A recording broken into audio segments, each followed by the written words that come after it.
Happy New Year. I am so happy to see you here today. If you don't know me, which means I'm not doing my job very well, but if you don't know me, I am Monina Wagner. I am the Community Manager for Content Marketing Institute, and this is Thursday Track Conversations. Today, we're going to dig a little deeper into some of the sessions from our conference. Thursday Track Conversations are not new, but the format is. Now we are coming live to you. And with me today, right now, is Cathy McPhillips, the Vice President of Marketing for CMI. Cathy, why the change right now?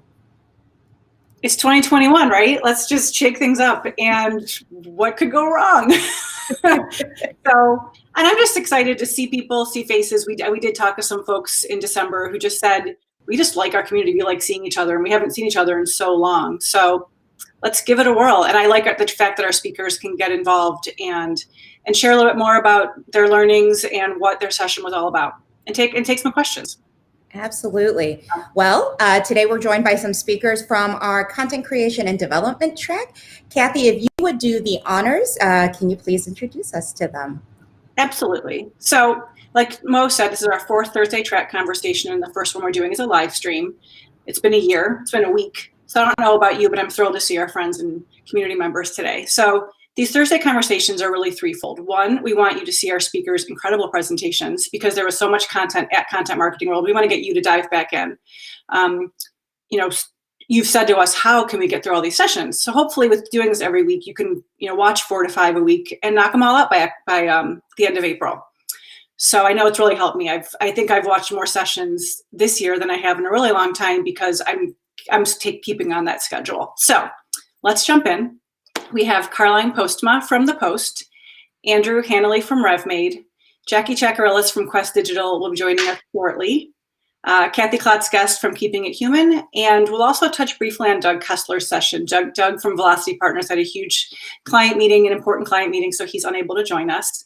So I thought we could spend 20, 30 minutes going through some questions from my questions from when I was watching your session, and then we'll take audience questions for our viewers. So thank you all, first of all, for taking time so early in the year. I know this week is a lot of catching up and everything. So thank you all for being here.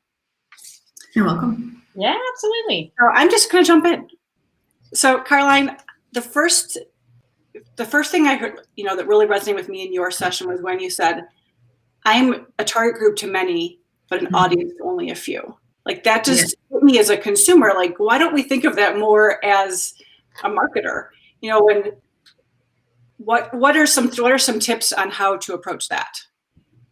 Yeah, well, it is something you have to get your mind around a little bit, because we all learn to think in target groups because that's the people we have to reach. But once you're going to another perspective from the viewer, the listener, or the reader, then all of a sudden you're an audience. So you really have to think about the people you want to reach as an audience, and an audience chooses itself to be an audience, and that's really different from being a target group, because I always say it's a little egocentric from brands to think that they engaged a target group, because you need an audience. And it's exactly what you say. It's a quote that has been shared a lot, because it's like an I don't know how you call it in English. Sorry, I'm from the Netherlands. I'm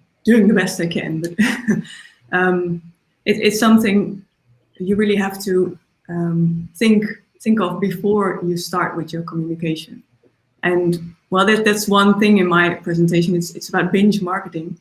There are a few more things I think we have to get our minds around, apart from getting an audience to watch or read or listen to our stories. We also have to think about how to get the story across. And what we try to do in marketing is always look for examples in marketing. And I think that's the wrong direction. Where are the best content marketers? I think they're in filmmaking and in screenwriting, because they know how to tell a compelling story, and they know also how to build an audience and to engage an audience. So that's that's two things I really want people to think of before they start with their content marketing. And when you talked about, getting away from the marketers, looking at filmmakers, looking at other people who can really help you with that, that makes me think of, Andrew, in your session, you were talking about Northwell and using your customers as, not just the marketers on your team, but really diving in and using some content from these experts in the field. And, all those Northwell stories that I knew, just seeing the way you presented it, it was amazing. But my first question for you is, and this just is just a yes or no, so I don't want to waste time doing it, but is mayonnaise really better than ketchup? Ranch, you said. I'm like, yeah. I want that. We laughed. It's been 20 years and it's still the controversial question. I like to blend them both and make my own kind of aioli. Ranch and ketchup? No, I don't know. I was looking for a story. And no, it was funny. But, so we do know that getting these experts to help us with our content is key because they know the stories. We know how to write. We can work together on and make things amazing. How did you do that? How did you get all those folks on board? Yeah, I think it goes back to what Carlijn was just saying in terms of, nobody wakes up in the morning thinking about your brand or your product or what you have to offer. You have to get inside their minds and understand what makes them tick and what makes them, stay up at night, what makes them get out of bed in the morning. And a lot of times it's starting at that point, understanding what's the role you can play in helping or entertaining or educating the people that you sell to. How can you serve the people that you sell to? And I think one way to do that is not to be all about, hey, here's what our brand has to say, but here are the people behind our brand that make it special. And here is how they're solving problems for other people like you. And so I think it's, I love the Netflix example because a lot of times when we're working on new projects, we say, okay, your audience has this problem set. Your experts have this ability to solve these kind of problems. How can we bring the two together? And one of the prompts that we'll ask is, if we were going to create an 8-part Netflix documentary series on this topic, what would it look like? What would the title be? What would the episodes be? And how can we put the expert advice or the thing that makes your brand special in the context of what the audience or the community that you're trying to reach is interested in? So I think it's something that smart marketers realize they have to earn every single day, and they have to get really, really good at tapping into what are the pain points, what are the interest points that your audience has kind of out there, and then what is the one very narrow or focused thing we can do to be part of that equation? Because they're not necessarily, unless you're Starbucks, nobody's waking up saying, oh my gosh, I need to think about what brand XYZ has to say. They go about their lives, and smart marketers, and I think Carlijn said this very well, are constantly trying to figure out, how do I earn my way into their headspace? And expert content or entertaining content, that's the way to do it. And I think entertainment media and the platforms that we're all kind of binge watching, they can teach us a lot. If you could create a documentary series, or if you could create a series that Netflix would produce that brings your expertise or what makes you special to life, that's kind of the bar that you have to hit in order to win people's attention these days. So I really like the binge marketing idea. It's, people say the attention span of a goldfish, blah, blah, blah. But those same people that have a short attention span, they'll dive deep and spend 8 hours with the right thing. And I think that's the point that you were making. I think it's a great one. For sure. And I will get to Kathy in a second, but I'm going to jump back to Carlijn because I do have a follow-up to what Andrew was saying. At the end of your presentation, it really got me thinking about a series. And do you need to stay within the same medium? Because can you take something on video and then just get it over to a blog or get it somewhere else, get it into a podcast? Like, is there a right way? There is a right way. It's a metaphor, of course, to translate your brand into like the scenario of a great television series. But if you are able to get your audience with you through different platforms, it's perfect. Also, if you need different audiences who one audience could be on YouTube and the other listening to podcasts, and you have to spread it. But the thing is that you have to make episodes from only one scenario, because then you have just this one series that you're trying to get across. And I don't think we don't have to think in only in video, and it's that's why I say it's a metaphor. But using this metaphor to create one core story, and then well, divide it into episodes. That's how you can really get people to follow your story. And the nice thing about that right now is that you can try something like this. You can try something for a few weeks in one medium. If it's not working, that doesn't mean your content's exactly. not working. It means maybe you need to shift a little bit. So, Yeah. which brings me to Kathy. You know, having this space, having this company and this team that you're working with where you can get messy, you can get creative, you can have this safe space for unsafe ideas. And it got me thinking, as a manager, what gut checks can I do that I'm making sure that I'm being that source and that positive place for my team? Yeah, no, it's really important. I think, you know, we all want the wins. We all want the creative output. I think we have to back up and think about the culture to creativity highway. Remember when we all talked about the information super highway? Let's back up and think about that culture creativity connection, because if we're so focused on campaigns or individual outputs and individual outcomes, we're not looking at the long term, which is how do we build a team that operates like an improv group, that has rapid fire ideas, goes through instant prototyping, isn't afraid to fail, we're working those creative muscles on the regular so that they can prime the pump and have more ideas, bigger ideas.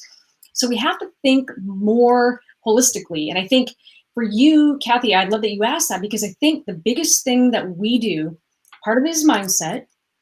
You know, there's the spirit of yes and, which is, all right, we don't have to do every idea that we generate. We have to create a mentality and a place in our teams where we allow each other to have crazy ideas and we don't judge them.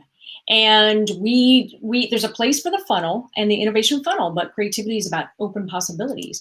And then on the very practical side, I know it's the unsexy part of creativity. Nobody wants to talk about it because it's not sexy. But part of the real thing that managers have to do is they have to talk about what innovation and creativity looks like. And we don't do that. You know, I mean, how many times have you worked for a company and your boss was like, hey, go innovate. And you're like, great. What does that even mean? Like, what are you saying to me right now? And the word innovation is so broad. So let's break it down. Have the open conversation in your team about what degrees of freedom you have. So when you can say to your team, look, here's what failure looks like. Here's what smart risk-taking looks like. Here's what degrees of freedom you have to go out, research an idea, try an idea internally. You might remember Google Labs, they disbanded it, but one of the things I loved about Google Labs, and they were spread very thin, but they had this place where you could go test, the public could test these different ideas that Google, the company, was thinking about, and they could sort of vet and see where, it was basically free market research for them. And so have a place even internally where maybe people know what latitude they have to go test, to go fail, to go iterate on ideas. And I think here's the thing that I have learned in doing this kind of work over years is that if you talk to leaders and managers, they're like, oh my gosh, we talk about innovation and go innovate. And we're so pro innovation. And then you talk to the teams and they're like, I don't even know what that means. What does it mean to have my back? So it really does mean having the open conversations. What does it mean to fail? What is acceptable failure? How many layers of jumping through bureaucracy do your people got to go through before they test something on social media? So let's talk about this in a very holistic, practical way, and not in the pie in the sky, innovation. No, let's break it down and have the meaningful conversations. I think in 2014, I was on a plane with Joe Polizzi. We were going to Chicago, and he said, I think I'm going to start a podcast. And I was like, all right, well, that's when we get back, we'll talk about it. Like 2 days later, he's like, all right, I did it. And I was like, wait, what are you talking about? And then, so we were able to, it's just in this marketing world we live in now, we're not spending 50 grand on a TV buy that we're stuck with. Yeah. We have we have the luxury a little bit. I mean, you need to be smart and strategic, of course, but you can do it a little bit. Yeah. And conversely, we just stop doing things. If it's not working, you just stop and you learn from it and you grow and you make your next thing that much better. Absolutely. So I do have a question for Kathy. How can you foster a fearless environment for creativity in a regulated environment where there are legal and regulatory boundaries that you need to stay within? Right. So I think it's a great question. I think we tend to think, and I'm just going to say this very directly because that is my brand, keeping it human, is that we tend to dance around. We think that regulated environments are different. They're not different when it comes to employee creativity. I get there are constraints. I get there, in healthcare, there's HIPAA. In securities, there's the SEC regulations. I get it. I totally get it. But I think when we're talking about fostering creativity internally, remember, you can spitball ideas internally and they never have to see the light of day. That doesn't mean that you shut down creativity. It means that we're going in assuming that because we're a regulated industry, that creativity is different here. We're already setting ourselves up to say that, well, we can't do it. We can't do any differently. I don't agree with that. And I'll give you an example. Barclays Bank. Barclays, I mean, like stuffy banking, like la, la, la, la, la, They ended up doing, the biggest thing they ever did was one of their biggest pieces of content a few years ago, they told me was an adult coloring book for financial literacy. You can't tell me that just because you're in a regulated industry that you got to be boring about this stuff. You don't have to be. So the reality is I think this regulation issue becomes an excuse. It becomes an excuse to not think differently. So I get what you're saying, and I think we have to be really honest about what the parameters are. So if you know the parameters about regulation, work within them. And sometimes creativity loves constraints. So the question becomes is, what can you do within those constraints that isn't boring, that changes the dynamic a little bit? There's still a way. Even in the most boring, regulated industries, you can present information in a fun, different, lighthearted way. It's really up to you. It's about the nurturing in that environment. So the good news is you own some of that. You can make the change. And Northwell Health's a great example of that, Andrew. I mean, it's not boring, but it's regulated. Do you have any tips on how you've combated some of those regulations? Yeah, I mean, I think Kathy makes a great point, and I think that's where the phrase "think outside the box" comes from, where it's like you have that box, those are your parameters, and it's like, what are you going to do something different that's unique, that resonates, but is still true to your brand and true to gets legal compliant with your idea. I think like the way that we think about it is really, it's almost like the scientific method, where you're doing a content analysis, you're observing what's happening in this space, and then you're kind of coming up with a hypothesis. If we do this, then we might see that in return. And so I think that one of the things that we always talk about is show your work, show what led you to the big creative idea from what's already happening in the audience. Whether that's in the financial space or the healthcare space or some totally different space, if you can start to get people to see formats or models that have worked in other spaces and then show them, here's how we can connect the dots to make it work for us, you can sometimes get people who are normally saying no start to say, what if? Because you're showing them a piece of data, and a piece of data doesn't have to be a number. It doesn't have to be even in a PowerPoint slide. It could just be an observation. Hey, in the chemicals industry, there's a subreddit where chemists are talking about the things that really annoy them about the industry that they're in. So parsing through some of those Reddit conversations as a random example and saying, here's what the audience is talking about, and they're not as formal as we think they are. They're actually making fun of, like, failing out of organic chemistry as a freshman, and that sort of thing. So I think so here's what's happening authentically and organically in the space. And given what we're all about and what we have expertise in, we actually have the permission and the right to show up in this opportunity. But we can't just show up and say, hey, we know about that, here's what we think.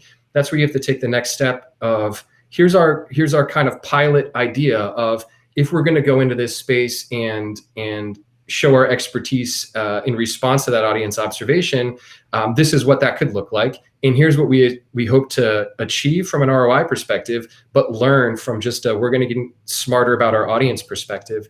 So I think the best way in highly regulated industries, and this actually works in industries that aren't so highly regulated, is being really real about what's happening in this space.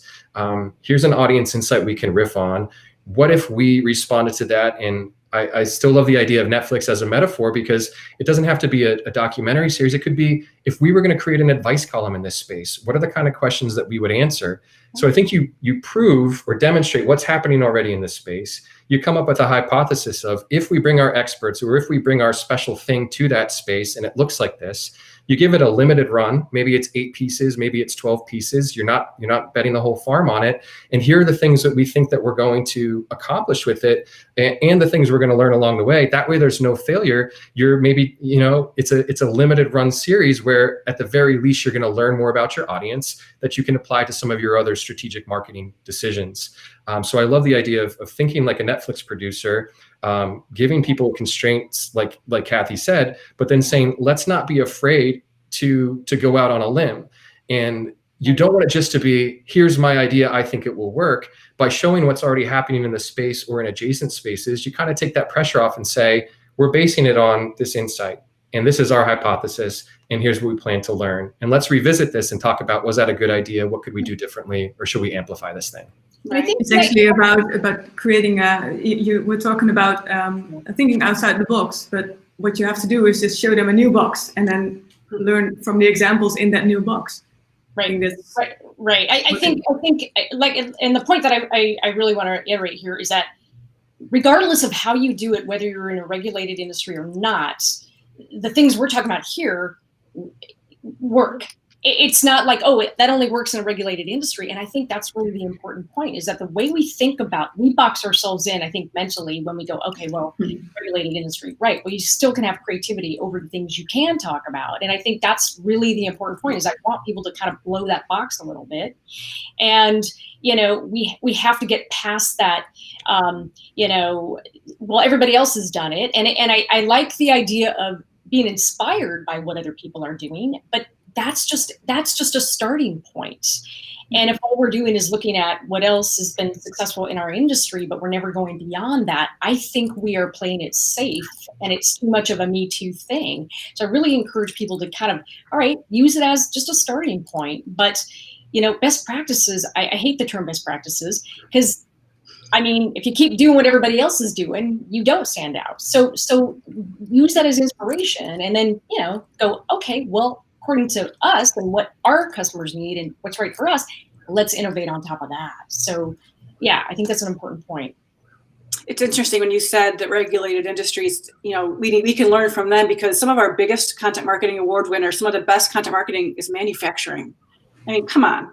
Yeah. We can learn things from manufacturing content marketers. We have, and maybe it's the box. Maybe the box helps you kind of figure out, let's see what we can do. And maybe being box in a little bit does help you. I don't know.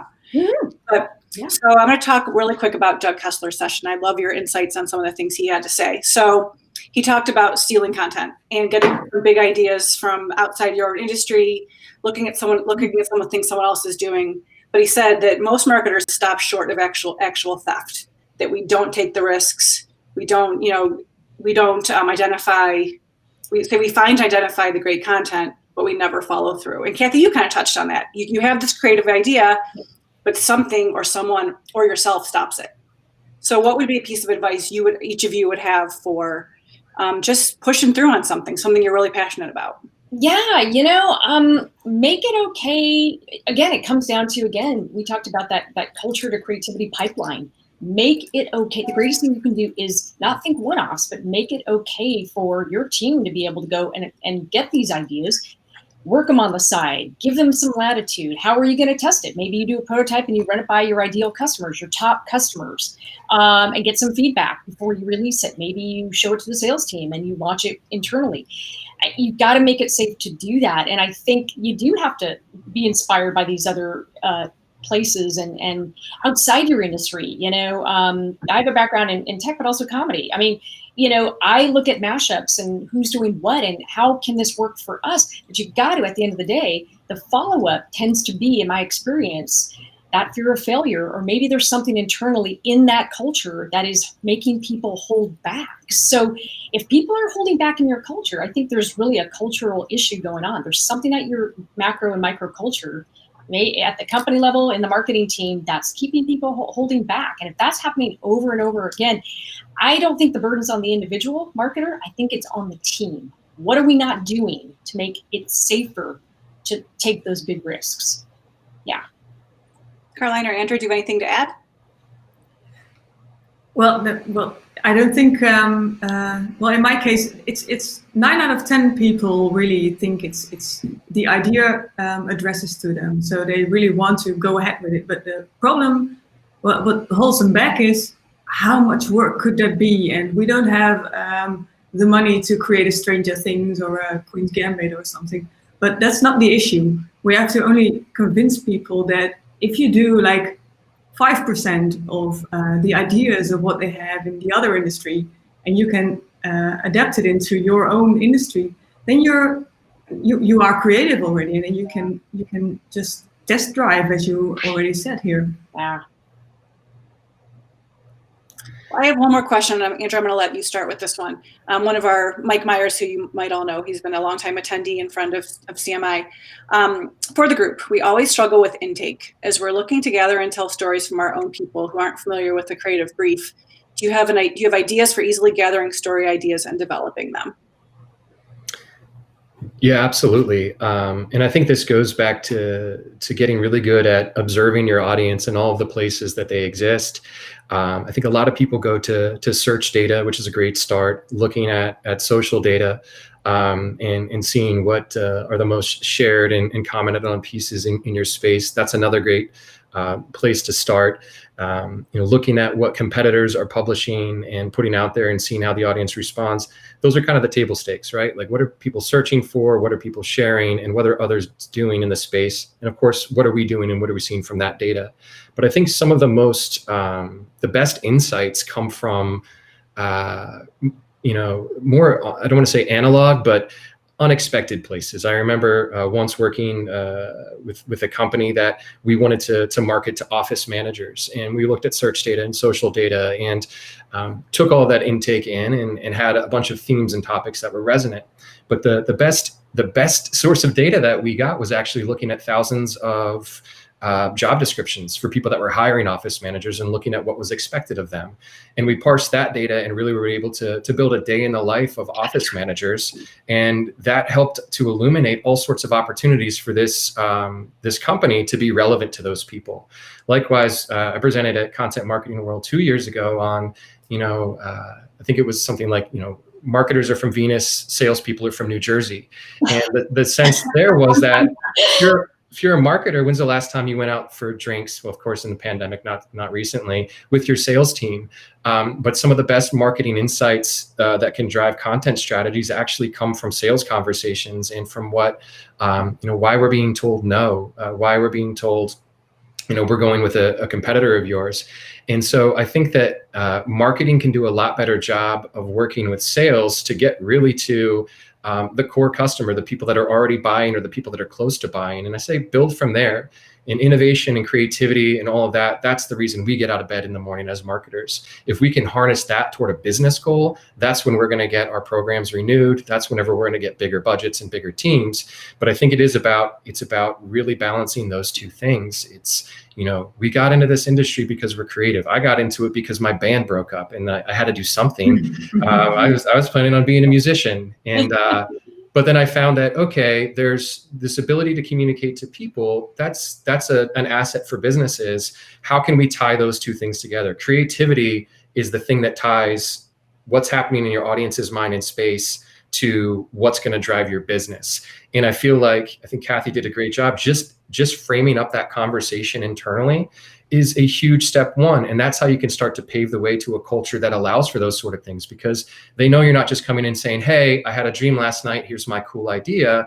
You're actually saying, here's what I saw with the audience, here's my cool idea, and here's how it's going to drive business for us. That content marketing spectrum, I think a lot of brands are guilty of too much content, not enough marketing. And I think a lot of brands are guilty of the inverse, too much marketing, not enough content. So oversimplifying, but how you can, creativity should be toward the mean of serving an audience and serving your brand.